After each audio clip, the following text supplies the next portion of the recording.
Carl M. Jacobsen, born Boston, Massachusetts, Ah. When you were born? born January 4th, 1932. That's the same birthday of my first daughter, January 4th. All right, Yeah. very nice. Yeah. So, what school did you go through? In Boston? I went to Boston University. I graduated from Boston University Ah. When? in the year 2000. Year 2000? Wow. I was fulfilling my obligation to getting a degree. I had started it after I came out of the Korean War, and then I had to leave because of finances, and I worked for many, many years after that, and I finally finished up, and I enrolled into BU again at 1994, Wow. and I got my degree in 2000, the year What 2000. did you study? Interdisciplinary studies. What is it about? That's more or less just a liberal arts type courses, the usual English and all those type, history. Mm. Wow. How did you like it? Did you like it? I enjoyed it very much, yes, yes. I So mean, when- finishing up the program that I started back in the 50s was quite an accomplishment. What kind of middle school and high school when you were growing up? Could you tell me about your educational background at the time? At that time, I was in high school at a school called Ringe Technical High School. It was a technical high school. And And I graduated from there in 1949. When I got out of high school, I worked at odd jobs, small odd jobs, you know, while I was trying to determine where I wanted to go after that. And the Korean War started in roughly June of 1950. So I decided that's where I'll do it for the meantime. are you aware of where Korea? Was I aware of Korea Yeah. at that time? No. You never learned about it? No, Korea was never, you know, part of my studies. Uh-huh. But I had been reading, you know, the newspapers up to the point where the war started, and so I felt that would be the thing for me to do for a while, I guess. I was a young man. I had, you know, a lot of ambition, I guess, to do something constructive, and so I enlisted in the Army. You really thought that you were going to do something about that, the war? No, I wasn't going to do anything about the war, no, but I just felt that that would be a place for me to go, Really? yes. Wow, that you might lose your life. That's true, but I'm here, But you really thought that you would go there and do something about it, right, right? that's right, Wow, that's a noble cause, you know. yeah. Very nice. So I enlisted in February of 1950 Uh-huh. The army? in the Army, yes. Okay. And where did you go to do the basic training? My basic training was in Fort Dix, New Jersey. I think it was Trenton, I think it's in Trenton, New Jersey. Yeah, but- Trenton, New Jersey. Yeah, Fort Dix, yes. right. So that's where I did my basic training. What kind? What type of training? Yeah. The basic usual, you know, the things that they put you through as a recruit. Were people afraid that they might end up in Korea at the time at the boot camp? I didn't come across that at all, no. Not where I was in Fort Dix. I didn't know of any situation like that. Was it hard? The basic training? Yeah. Yeah, it had some difficulty to it. Anything that you remember from that boot camp? Well, I was, at that time in my life, I was a pretty good athlete, and What did you do? I was a runner. I ran Uh-huh. the mile, and I volunteered to run for the 39th Infantry Regiment, which is the regiment I was in at Dix, and I ran the mile for the regiment, Wow. and I won almost all my meets. Oh, really? Yeah, and So this, it was a piece of cake for you. well, it was easy. I had no trouble. And they wanted me to stay at Fort Dix when I finished my training, my basic training.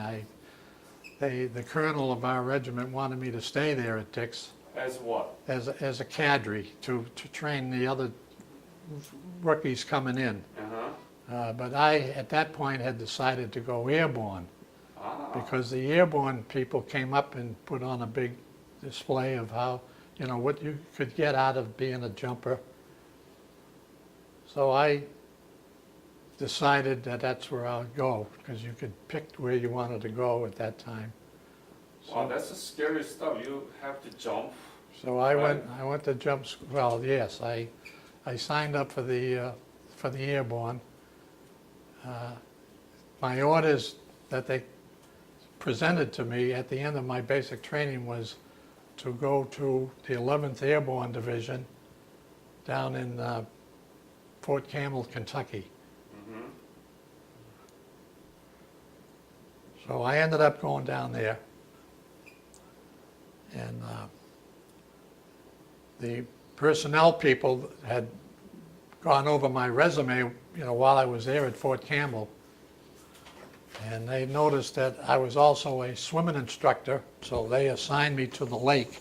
There was a Lake Taal, Taal, on the base that where the enlisted men's families could go to swim and get training in swimming. So I went out there. I got down to Fort Campbell in April, May, June, like around June, there, right around the beginning of the summer. So I was assigned to teach out there at Lake Taal. You mean 1950? In 1950, right. I went out there for the purpose of teaching the youngsters how to swim and all. And I was enjoying it very much. And then I was assigned to H Company, which was a regiment at that time at the 11th Airborne Division. So I was assigned there, but I was on special duty to the lake. And when the war was building up and there was going to be an announcement, I guess, made that the United States was going to be deeply involved, they took me from my job at the lake and brought me back to the company to train as little as they could give me as far as training goes. They had me going through all kinds of night training and crawling under barbed wire and all that good stuff. And before I knew it, I was on my way to Korea in the late summer of that year. I had not been to jump school at that point, so I brought it to my captain's attention that I said, you know, I'm not a jumper yet. And he said, don't worry about that. We'll get you your wings later on. So, but we left Fort Campbell, Kentucky. I don't know what time it was, in the summer of 1950, and it was supposed to be some sort of a very quiet and movement by the division where they were going. So we ended up taking a troop train out of Fort Campbell and headed for the West Coast. So we ended up in, I think it was Stoneham, California, I think is where the base was. We ended up there, and we were there for maybe a week or so, and we ended up loading up on these huge merchant marine ships for Korea. There was like 4,000 on this boat going over. Wow. It was our whole regiment, I believe, was 187th. 187th Regiment. Right. Yep. So we ended up going over to Korea. It was a 2-week journey across the Pacific, and How was it? it was kind of rough at times. We hit a pretty bad storm outside of Japan. It was a good typhoon, I guess, so they had to veer off and go up north, and they unloaded us up in some part of Japan, in northern Japan. Hokkaido? Yeah, it sounds familiar. So we were there for a while until we were getting orders as to what was going on in Korea. Mm-hmm. And so the word came out that we were going to make our first combat jump. Well, I wasn't, because at that time I was still not Right. a jumper. But the regiment was going to make their first combat jump at Kimpo Air Base. Ah, In that, it was shortly after the war started, I guess. So we all ended up going, getting ready to go over there. And do you remember what month that I you don't- left for Korea? I don't remember. September? Yeah, it was maybe late August, early September. In Korea? No, when we left the States? Right. Oh, that had to be, August, late it had to August. be late August. And when was it when you arrived in Korea? Oh. September? Yeah, it was September, October, something like that. Uh-huh. But we were supposed to, the division was supposed to make a combat jump, but they got word that the Marines had just taken over Kimpo. Right. So that you didn't have to. So they didn't have the jump. They canceled the jump, Mm-hmm. and they went over by the boat there, ship. From And Japan to from- Korea. From Japan to Korea. And we stayed for a short time at Kimpo. Where did you arrive? Where did we arrive? Yeah, in Korea. It was in that area where the Kimpo Air Base was. No, but the harbor name. Oh, I can't. Was it Incheon or Busan? Oh, it was Busan. Yeah, Was it Busan? it was Busan. Yes. Okay. Yeah, it wasn't Incheon. No. And then how did you go up to the Kimpo airport Well, from Busan? by truck, by vehicle, military truck, Mm-hmm. and Yeah. we just took over the base while the Marines moved out, because they had just secured the base. So we came in and they relieved them. They moved north, and then we came in behind them, and we were there a few days cleaning up the air base. Mm-hmm. And then we got the orders to move out and head north, because there was still a lot of North Korean activity going around in the hills down in there, and they were snipers. And so we were responsible for cleaning them up and pushing them north. And the best I know of is we ended up, our main base was at Daegu. Daegu Air Base is where we finally located as our home base. Mm-hmm. Because being an airborne outfit, they had to put you near an air base, because they had to load up planes. And Right. so we were at Daegu.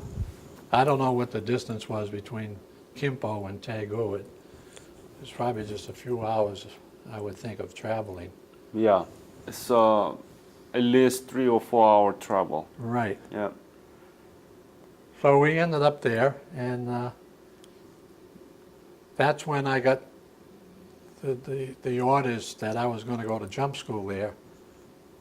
I'm pretty sure it was that area, because we jumped in the Han River, because it was dry at that time. There was no water there. There was a wide, a big area that they could drop a bunch of us in there to get training.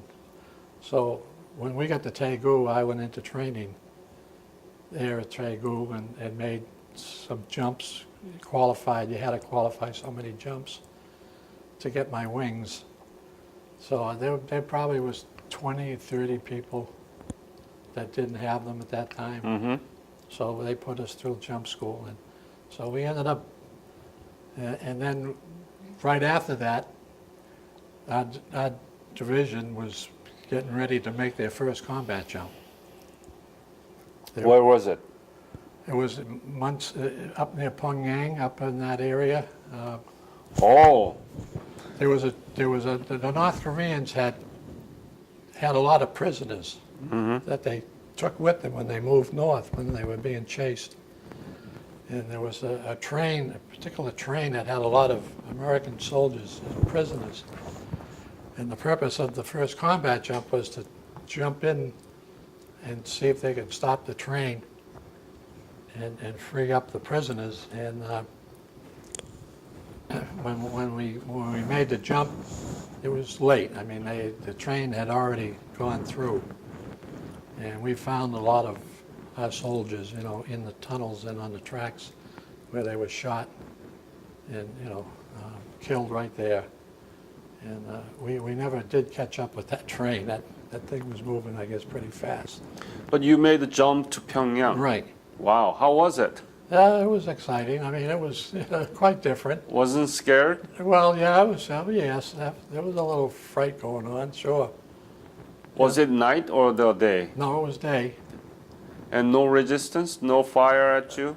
Not From that North first Korea? one, no. Oh. No.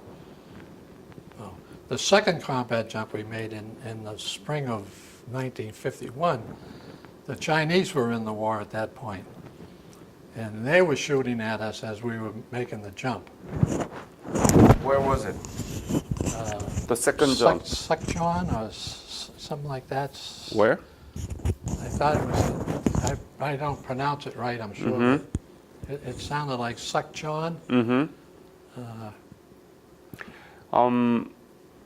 How was Pyongyang when you jumped to that place? It was pretty well, you know, been bombed around, and it was destroyed quite a bit. Mm-hmm.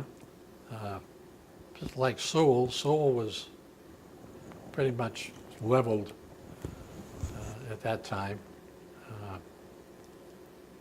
So they had these outdoor showers set up so that we could take the truck over and take showers and then come back to the base. But they had that all set up. So you guys recovered the Pyongyang, right? Right. Yeah.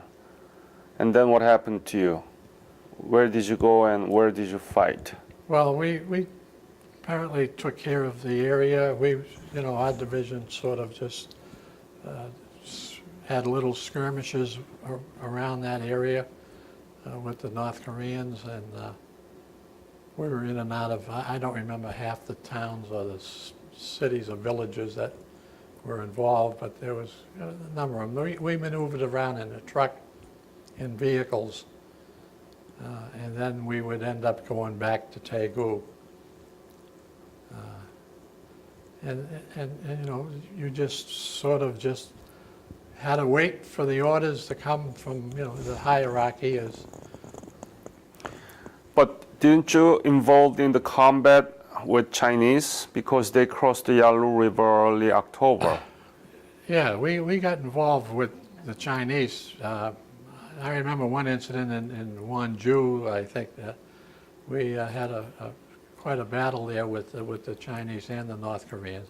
I was on a recoil. The reason why I remember is I was on a 75 recoilless rifle, and we would, you know, shoot it into the hills. You could see them across the way. Mm-hmm. Not, you know, maybe a mile or two, maybe less. So I was an assistant gunner, so I can remember loading up the 75. And then the gunner would just, you know, he had a scope on top of the gun, and then we would fire into the hill. Yeah. Were there any dangerous moment that you might lose your life? Oh yes, there was a couple times. Tell me about that, please. Well, there was one time when I was told or asked to, I was ordered to go get some ammunition for the 75 recoilless rifle. Where was it? It was in, I'm pretty sure it was Wonju. Wonju. Yeah. Mm-hmm. So I took the Jeep with the trailer attached to it, and I know where the ammunition was because you know, they told me how to get down there. So I drove down, and I had somebody down there load up the trailer with this ammunition, and I had to just make a turn around, and it was on a rice paddy and I didn't realize it, but I'm driving to take this ammo back, and all of a sudden I felt all these bullets flying over my head, and Wow. apparently there was, some snipers in that area that knew what was going on. So they saw me. I was all by myself, and I had this jeep full of ammo, but I got through it all right. I mean, I managed to keep my head down, and I had to stop a few times to fire my rifle that I had, from the direction in which they were shooting from. And I got back all right. I made it. What were you thinking at the time? Am I going to get out of here?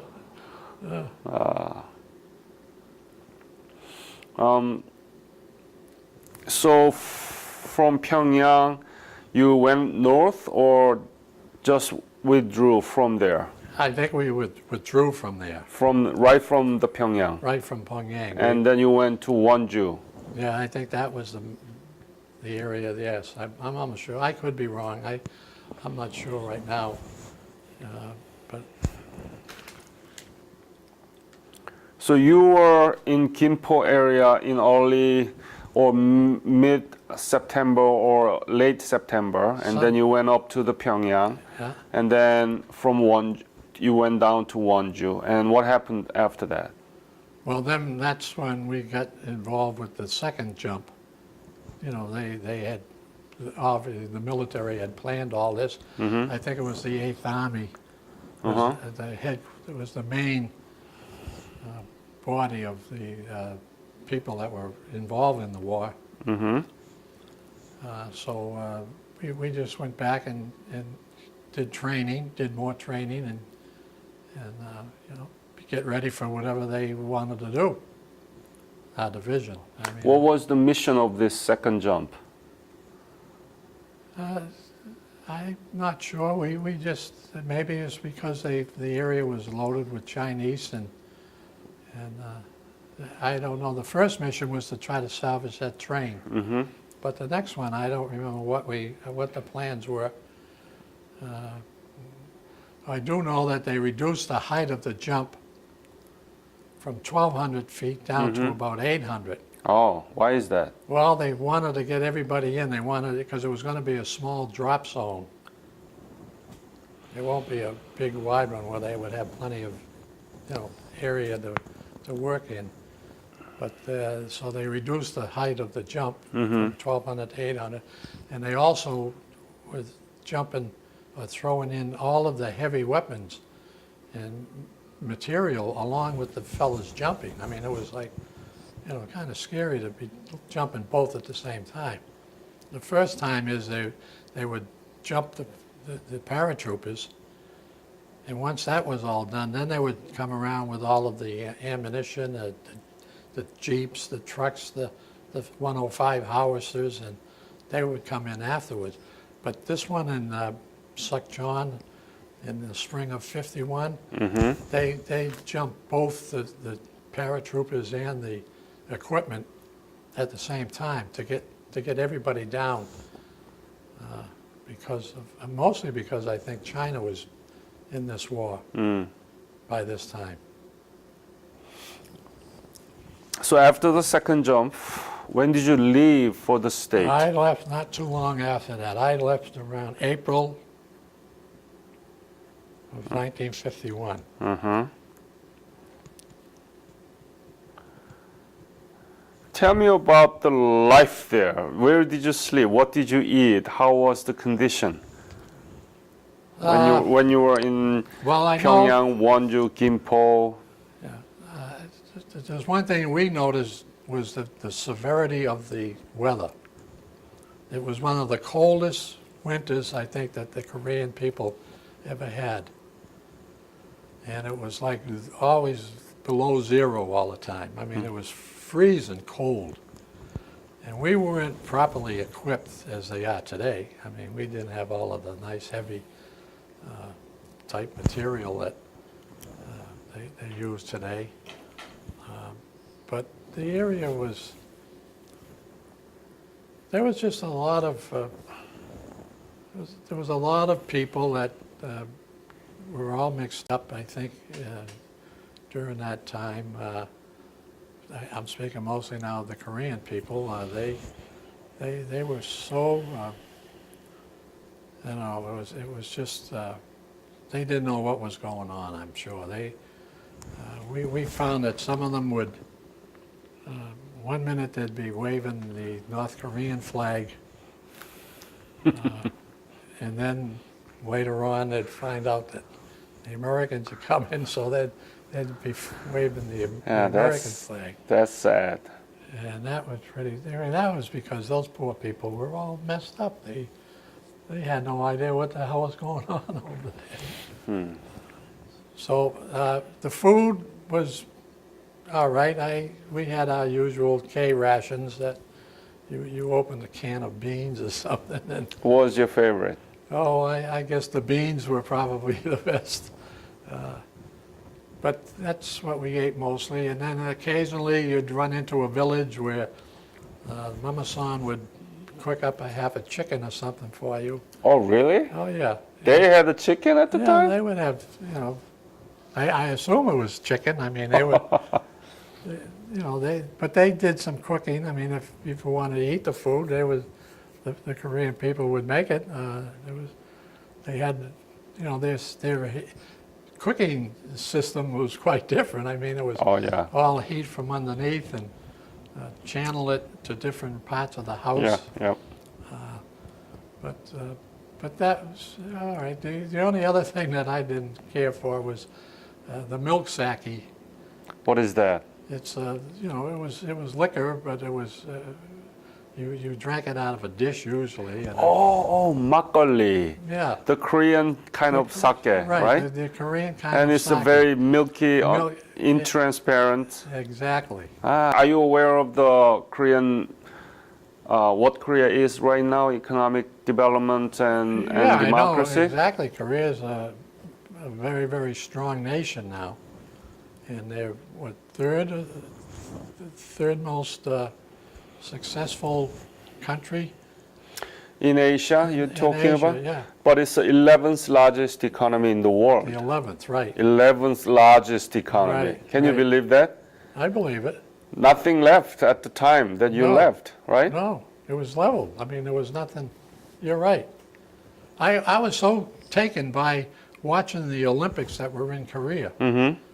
I don't remember, not too long ago. Well, it was 10 years or maybe. 1988. 1988. Mm-hmm. I said to my wife, the building looks like New York City. I mean, it was amazing. I mean, the progress that was made after we left the country, I mean, it was unbelievable. Great stride. I mean, unbelievable. So I think you gotta see it. I think so. Yeah. Uh, You can go to Gimpo. Yeah. That's a international airport there. Right. But we have a bigger airport in Incheon. In Incheon. Yeah, and that's ranked #1 in the world as the best airport. Uh-huh. And you can go to Wonju. You gotta go there. Yeah. Would you be interested in going there? Oh, Right? yes, yes. Yeah, I will ask MPVA, Ministry of Patriots and Veterans Affairs, to contact you. All right. What do you think is the legacy of the Korean War and Korean War veterans? What do I think of the legacy? Yeah, You mean like, what you did and how does that come out and things so on. well, I'm fascinated by what your country has done for itself from the Korean War. I mean, we're talking 60-odd years now. And you're still very active and making great strides and showing your appreciation for what we and other countries did for that war. Have you been thanked by any Korean? Oh, yes, several. Where? Mostly at that dinner in October usually. They have it every October. I've been to 3 of them now. They had one just this past October. But they show appreciation like, oh, it's amazing. Yeah, that's what I'm hearing from other Korean War veterans, that Europeans never thanked American soldiers. Never. Why is that actually? That's a good point. I don't know. I mean, you guys are more close to each other, right? In terms of culture and religions and everything else. That's right. That's where You guys came from Europe. most of us did. Yeah. Our families, yes. But why not you guys fought for them, right? Right. Yeah. I don't know what it is. It's a culture, maybe. That's good. Do you meet regularly with your people who served in that division? I have. There was a couple of fellows that I were very close to, and both of them are dead now. One didn't make it home, and one just died from old age. You want to show the pictures? Yeah, I wanted to the camera. Oh, That's this you? one was at Wanju in 1951. That's me. Who's that? That is General MacArthur in the middle, And and General Ridgway on the right of him, and, and General LeMay, Curtis LeMay. These were the three men that were pretty much the leaders of our regiment. where did you get that picture? These were given to me by a friend of mine that was a photographer for the division. Good, thank you. And here's just a whole lot of just jumps. Did you get from your friend too? Yes. Oh, all these came from him, right. Do you know his name? Well, he's gone now. He died. Okay. If you go to the website, you can see that there are more than 5,000 artifacts like that. 5,000 pictures, poster, maps, letters that they wrote back to their family, Right. Promotion stuff, flyers, everything. Would you be willing to share that pictures with me so that I can scan it, put it into the database, and then return it to you? You certainly can. That would be great. Yeah, that you seem to have good pictures there. And this is my yearbook from the 11th Airborne Division. Show that to me to the camera, please.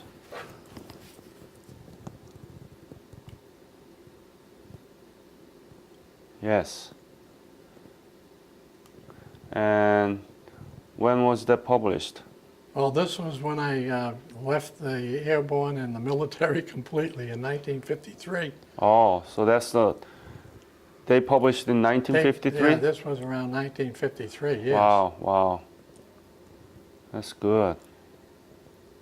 What does that have? It has all of different companies in the, it usually will show the commanding officer and all his, and these are all the enlisted men in the book. These are just, this was our regimental commander. And I was in headquarters and headquarters company at the time. After I came back from headquarters, here I am right here, Let me see. right where my finger is. That's you? That's me. Carl. Hi, Carl. Any other message that you want to leave to this interview?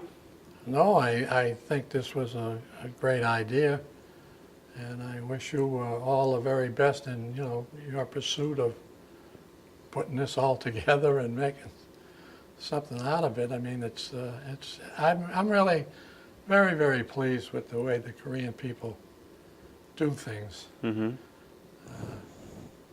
You show a lot of enthusiasm, and your abilities are very, very sound, and it's just good. I mean, I wish there were other people or other countries that would follow suit. But you folks have been doing it for a long, long time, and you've become very skilled at it, and that's good. And I don't know why. Your question, like back earlier about, you wonder why these other countries have never shown the same appreciation. I have no idea. I want to thank you for your fight, sacrifice, and many people killed in action and still missing in action. Right. Without your fight and sacrifice, there is no Korea. That's obvious. Right. Obviously, we did a lot of work to do to accomplish unprecedented simultaneous development of economy and, Right. and democracy. But the basis is there that you fought for us, and I think that's the strongest link between U.S. and Korea. Not the politician, not the president, but the young men and women who never knew anything about Korea but dragged into the war Right. and fought for it. Right. That's why this foundation, the Korean War Veterans Digital Memorial Foundation, is trying to preserve your memory, honor your service, and finally, I want to educate our young generation so that they can continue on your legacy. Grandpa, talk to your grandson, ask him to do what he needs to do, okay? I certainly will. Great. Thank you again, Carl. It was a wonderful interview, and you must be proud of as a man of 183 Airborne Division. 187. 187, I'm sorry. That's right. Thank you again. Okay, thank you.